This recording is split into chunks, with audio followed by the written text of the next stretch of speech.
આજે આપણે simple present ટેન્સમાં આગળ ઇન્ટ્રોગેટિવ સેન્ટેન્સ એક્ટિવમાંથી પેસિવ કરવાનો જોઈશું, જેમાં આગળના વિડીયોમાં આપણે એફર્મેટિવ સેન્ટેન્સ અને નેગેટિવ સેન્ટેન્સ જોયું હતું.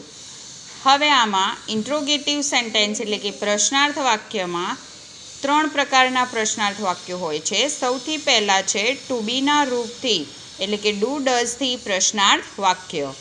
તો એની વાક્ય રચના એક્ટિવ વોઇસમાં ડુ ડઝ પ્લસ કર્તા પ્લસ મૂળ ક્રિયાપદ પ્લસ કર્મ પ્લસ અન્ય શબ્દો પ્લસ ક્વેશ્ચન માર્ક હોય છે. એને જ્યારે આપણે પીવી કરીએ છીએ ત્યારે ડુ ડઝની જગ્યાએ એમ ઇઝ આર પ્લસ કર્મ પ્લસ ભૂતકૃદંત પ્લસ બાય પ્લસ કર્તા પ્લસ અન્ય શબ્દો કરી ક્વેશ્ચન માર્ક કરવાનું હોય છે.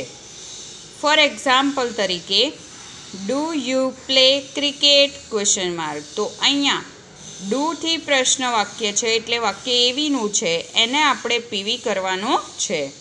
તો ડુ એ ટુ બીનું રૂપ છે, યુ એ કર્તા છે, પ્લે એ મૂળ ક્રિયાપદ છે, ક્રિકેટ એ કર્મ છે અને છેલ્લે ક્વેશ્ચન માર્ક આપ્યું છે. એને જ્યારે પીવી કરીએ ત્યારે પીવીની વાક્ય રચના પ્રમાણે એમ ઇઝ આર લેવાનું છે. તો સૌથી પહેલાં એમ ઇઝ આરમાંથી ઇઝ આવશે, કારણ કે ક્રિકેટ એ આપણું એકવચન કર્મ છે. આપણે જ્યારે ટુ બીનું રૂપ લઈએ છીએ ત્યારે એ આપણા કર્મના આધારે હોવું જોઈએ. જો કર્મ બહુવચન હોય તો આર આવે, કર્મ એકવચન હોય તો ઇઝ આવે. અને જો કર્મ તરીકે મી આપ્યું હોય તો એને આગળ લાવી એટલે આઈ થાય, તો અહીંયા એમ ટુ બીનું રૂપ આવે. તો અહીંયા ક્રિકેટ એ એકવચન છે એટલે ઇઝ આવશે. ત્યાર પછી પીવીની વાક્ય રચના પ્રમાણે કર્મ એટલે કે ક્રિકેટને આગળ લાવીશું. ત્યાર પછી પીવીની વાક્ય રચના પ્રમાણે ભૂતકૃદંત એટલે મૂળ ક્રિયાપદનું ભૂતકૃદંત કરીશું, તો પ્લેનું ભૂતકૃદંત પ્લેડ થશે. ત્યાર પછી બાય મૂકીશું. ત્યાર પછી આગળનો કર્તા પાછળ લાવીશું. તો અહીંયા યુ એ કર્તા છે તો એને છેલ્લે લખી ક્વેશ્ચન માર્ક કરીશું. અહીંયા અન્ય શબ્દો આપ્યા નથી તો લખવાના નથી. બીજું for example does she teach grammar question mark. તો અહીંયા ડઝ એ ટુ બીનું રૂપ છે, શી એ કર્તા છે, ત્યાર પછી ટીચ એ મૂળ ક્રિયાપદ છે, ગ્રામર એ તમારું કર્મ છે અને છેલ્લે ક્વેશ્ચન માર્ક છે. તો ગ્રામર એ એકવચન છે એટલે એને જ્યારે આપણે આ વાક્યને જ્યારે પીવી કરીએ ત્યારે ગ્રામર એકવચન હોવાને લીધે ટુ બીનું રૂપ એમ ઇઝ આરમાંથી ઇઝ આવશે, પાછળનો કર્મ ગ્રામર છે એ આગળ આવશે. ત્યાર પછી ટીચનું ભૂતકૃદંત ટોટ કરીશું. ત્યાર પછી પીવીની વાક્ય રચના પ્રમાણે બાય લખીશું અને આગળનો કર્તા શી છે તેનું હર કરી ક્વેશ્ચન માર્ક કરીશું. હવે જ્યારે WH શબ્દથી પ્રશ્નાર્થ વાક્ય હોય તો એટલે કે બીજો પ્રકાર, તો WH શબ્દથી પ્રશ્નાર્થ વાક્યમાં વાય હોઈ શકે, વોટ હોઈ શકે, હાઉ હોઈ શકે, વિચ હોઈ શકે, વેન હોઈ શકે, વેર હોઈ શકે, આવા બધાથી પ્રશ્ન વાક્ય બનાવેલું હોય છે. તો એની વાક્ય રચના એવીમાં WH શબ્દ પ્લસ ડુ ડઝ પ્લસ કર્તા પ્લસ મૂળ ક્રિયાપદ પ્લસ કર્મ પ્લસ અન્ય શબ્દો પ્લસ ક્વેશ્ચન માર્ક હોય છે. એને જ્યારે પીવી કરીએ ત્યારે WH શબ્દ પ્લસ ડુ ડઝની જગ્યાએ એમ ઇઝ આર કરવાનું, પ્લસ આગળ જે કર્મ લાવીશું એ એવીના વાક્યમાં પાછળ આપેલું હોય છે તો એને આગળ લાવીશું. ત્યાર પછી મૂળ ક્રિયાપદનું ભૂતકૃદંત કરીશું. ત્યાર પછી બાય લખી આગળનો કર્તા જે છે એને પાછળ લખી, જો અન્ય શબ્દો હોય તો લખવાના પ્લસ ક્વેશ્ચન માર્ક કરવાનું. ફોર એક્ઝામ્પલ તરીકે તમને આપ્યું છે when does she eat her meal question mark. તો વેન એ WH શબ્દ છે, ડુ ડઝમાંથી ટુ બીનું રૂપ ડઝ આપ્યું છે, શી એ કર્તા છે, ઈટ એ મૂળ ક્રિયાપદ છે અને હર મીલ એ કર્મ છે. છેલ્લે ક્વેશ્ચન માર્ક આપ્યો છે, અન્ય શબ્દો આપ્યા નથી. તો આને જ્યારે આપણે પીવી કરીએ ત્યારે વાક્ય રચના પ્રમાણે પીવીની વાક્ય રચના પ્રમાણે વેન WH શબ્દ એમનો એમ મૂકીશું. ડુ ડઝની જગ્યાએ એમ ઇઝ આર કરવાનું, પણ એ આપણા કર્મના આધારે. કર્મ હર મીલ એ એક વચન છે એટલે ઇઝ આવશે. ત્યાર પછી હર મીલ આગળ લાવીશું કર્મ તરીકે. ત્યાર પછી પીવીની વાક્યરચના પ્રમાણે મૂળ ક્રિયાપદનું ભૂતકૃદંત કરીશું એટલે ઈટનું ઈટન થશે. ત્યાર પછી પીવીની વાક્યરચના પ્રમાણે બાય મૂકીશું અને આગળનો કરતા શી છે તેનું હર કરી ક્વેશ્ચન માર્ક કરીશું.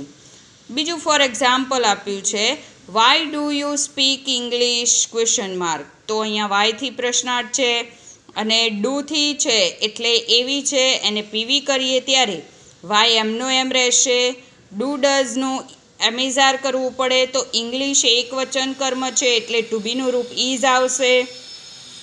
ત્યાર પછી પીવીની વાક્યરચના પ્રમાણે કર્મને આગળ લાવીશું એટલે ઇંગ્લિશ થશે. ત્યાર પછી પીવીની વાક્યરચના પ્રમાણે મૂળ ક્રિયાપદનું ભૂતકૃદંત કરીશું એટલે સ્પીકનું ભૂતકૃદંત સ્પોકન થશે. ત્યાર પછી બાય લખી આગળનો કરતા યુ છે તેને પાછળ લાવી ક્વેશ્ચન માર્ક કરીશું.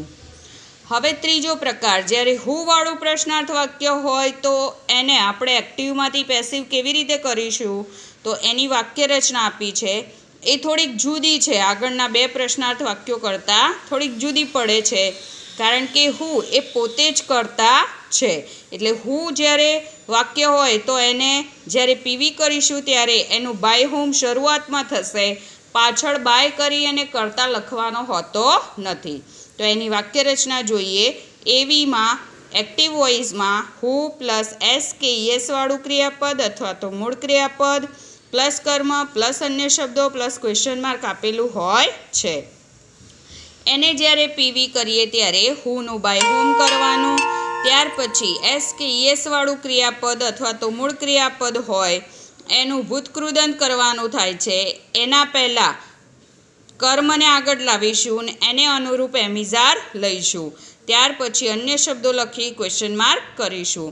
એટલે કે by whom plus am is are plus કર્મ પ્લસ ભૂતકૃદંત પ્લસ અન્ય શબ્દો પ્લસ ક્વેશ્ચન માર્ક થાય. ફોર એક્ઝામ્પલ તરીકે who drinks coffee question mark. તો અહીંયા હું એ પોતે કરતા છે, ડ્રિંક્સ એ એસવાળું ક્રિયાપદ છે, કોફી એ કર્મ છે. અન્ય શબ્દો આપ્યા નથી, સીધો ક્વેશ્ચન માર્ક છે. તો હુંનું આપણે પીવીની વાક્યરચના પ્રમાણે બાય હોમ કરી દઈશું. ત્યાર પછી એમ ઇઝ આર લેવાનું છે, તો એ કોને અનુરૂપ, તો કર્મને અનુરૂપ. કર્મ કોફી છે, એક વચન છે એટલે એમ ઇઝ આરમાંથી ઇઝ આવશે. ત્યાર પછી કોફી લખીશું કર્મ તરીકે. ત્યાર પછી ભૂતકૃદંત, તો ડ્રિંક્સનું ભૂતકૃદંત ડ્રંક થશે અને છેલ્લે અન્ય શબ્દો આપ્યા નથી તો ક્વેશ્ચન માર્ક કરીશું. બીજું ફોર એક્ઝામ્પલ છે, હુ રીડ્સ ન્યૂઝપેપર ક્વેશ્ચન માર્ક. તો હુંનું આપણે બાય હોમ કરીશું. ત્યાર પછી ન્યૂઝપેપર્સ એ બહુવચન છે એટલે એમ ઇઝ આરમાંથી આર લઈશું. ત્યાર પછી કર્મ ન્યૂઝપેપર્સ લખીશું અને રીડ્સનું ભૂતકૃદંત રીડ થાય છે એ લખી છેલ્લે અન્ય શબ્દો નથી તો સીધું ક્વેશ્ચન માર્ક કરીશું. અહીંયા તમારો સિમ્પલ પ્રેઝન્ટ ટેન્સને એક્ટિવમાંથી પેસિવમાં જે 3 પ્રકારના વાક્યો આવે છે એ 3 પ્રકારના વાક્યો અહીંયા પૂરા થાય છે. એટલે કે તમારો એક્ટિવમાંથી પેસિવમાં ફેરવવાનો સિમ્પલ પ્રેઝન્ટ ટેન્સ અહીંયા પૂરો થાય છે. અહીંયા તમને જે એફર્મેટિવ અને નેગેટિવના તો આગળ સેન્ટેન્સ આપ્યા હતા, પણ અહીંયા ફરીથી તમને બીજા 15 વાક્યો આપ્યા છે જે ટુ બીના રૂપથી પ્રશ્ન છે, WH શબ્દથી પ્રશ્ન છે અને હુથી પ્રશ્ન વાક્ય છે. એને તમારે ઇંગ્લિશ ગ્રામરની નોટમાં, સ્કૂલની ગ્રામરની નોટની અંદર આના પ્રશ્ન અને જવાબ બંને લખવાના છે. અને એની સાથે સાથે હોમવર્કની નોટમાં તમારે એવી પીવીની હકારની વાક્યરચના, નકારની વાક્યરચના એવી પીવીની, પ્રશ્નાર્થની ટુ બીના રૂપ પ્રશ્નાર્થની એવી પીવીની વાક્યરચના, WH શબ્દ પ્રશ્નાર્થની એવી પીવીની વાક્યરચના અને હુવાળી પ્રશ્નાર્થની એવી પીવીની વાક્યરચના 5 વખત લખી તૈયાર કરવાની છે.